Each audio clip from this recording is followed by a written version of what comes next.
Start a series of lectures on wavelet analysis. So this is the lecture number 1 where I'll give you a background, then coming lectures will build on it. So this wavelet analysis is part of a multi-wavelet analysis. The purpose resolution analysis, where what we do is we create resolutions in the data and then see if the patterns within the data are related to the patterns in other data. Okay, so first of all, we discuss types of data. So if you have a time series data that has one cross section and infinite or many time series, cross section data is when there is one time period when many cross sections, and panel data is when both are many. So the session that we are discussing are mostly on time series data. Okay, so we start with in this session only introducing what are the wavelets.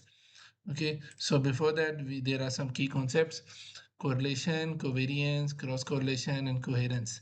So correlation is a statistic that measure degree to which two variables move with each other, they are related to each other. So it's about association. So this value can be between -1 and +1. +1 means they are 100% similar to each other in terms of increase.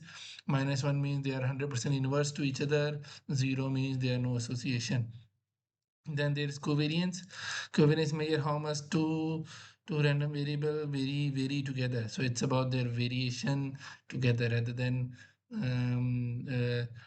their association. Okay, how much they vary together. So we compare their variances. Okay, and then there's cross correlation. It is a measurement that tracks the movement of two or more data set in the time series data related to each other. It is used to compare multiple time series data, time series, and objectively determine how well they match up with each other, in particular at what point they best match. So it means what is the difference between correlation and cross correlation is that the above correlation is one value for two variables.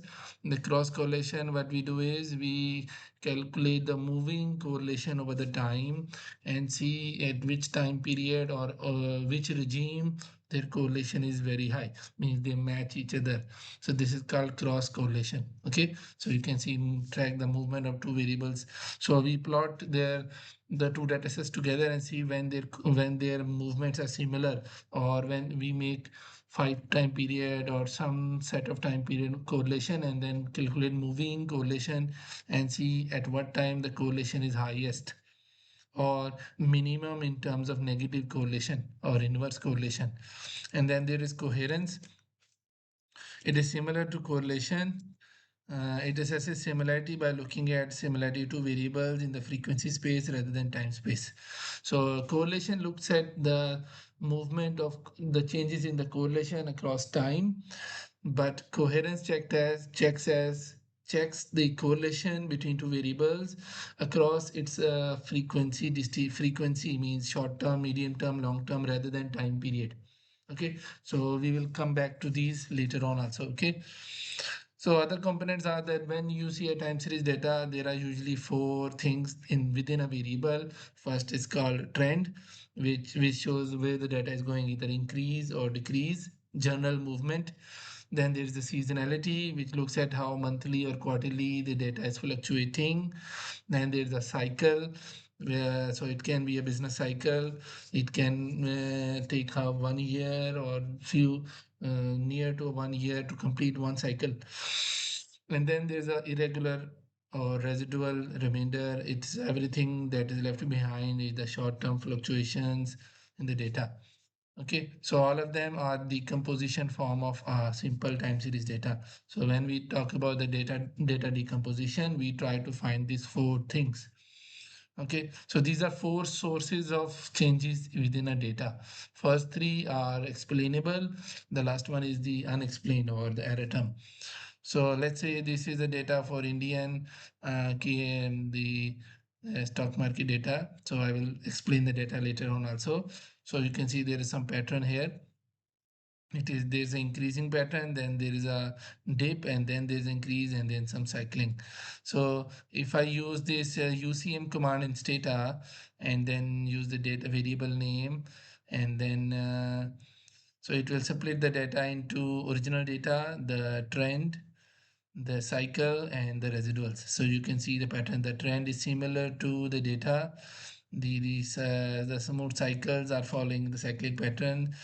Because the data is daily, you see there is very little difference between cycle and residuals. Okay, I didn't plot the third part, the seasonality, because it was daily data. The seasonality data is unreadable. So if you have a monthly data, you will see the data also. So then the results of this command is this. So it shows that the damping is very big. It's near to 1. It means it takes very long time for the data to come back to the steady state. So it means that it's highly persistent. Okay, and then this frequency, the formula is 2 pi over the coefficient. It will calculate the cycle length. So it is significant, and the value I calculate is about 159, 3 days, 154 days it takes to complete one cycle. So this is the information from this table, and how I generate this graph. See, these are the commands. Then I run it, then I predict the trend, seasonality, cycle, and irregularity, name them, and then join them together. So when I plot them together, you can see the original data and the trend are almost similar. Remaining is here. Okay, and then so now I will just explain what is the concept. So the wavelet analysis is the fundamental concept is to decompose the time series data into different time and scale. Uh, in terms of frequencies, I will explain them in the coming slides. Okay, so this analysis is also known as multi-resolution or multi-dimensional analysis.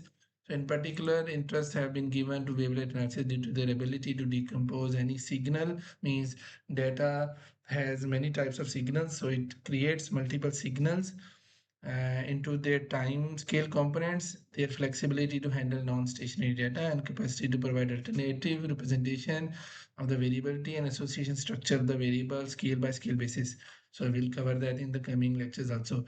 In contrast, the standard time series modeling, the wavelet coherence approach allows capturing the co-movement between two time series in both time and frequency domain. So it means across the time and across their different frequencies.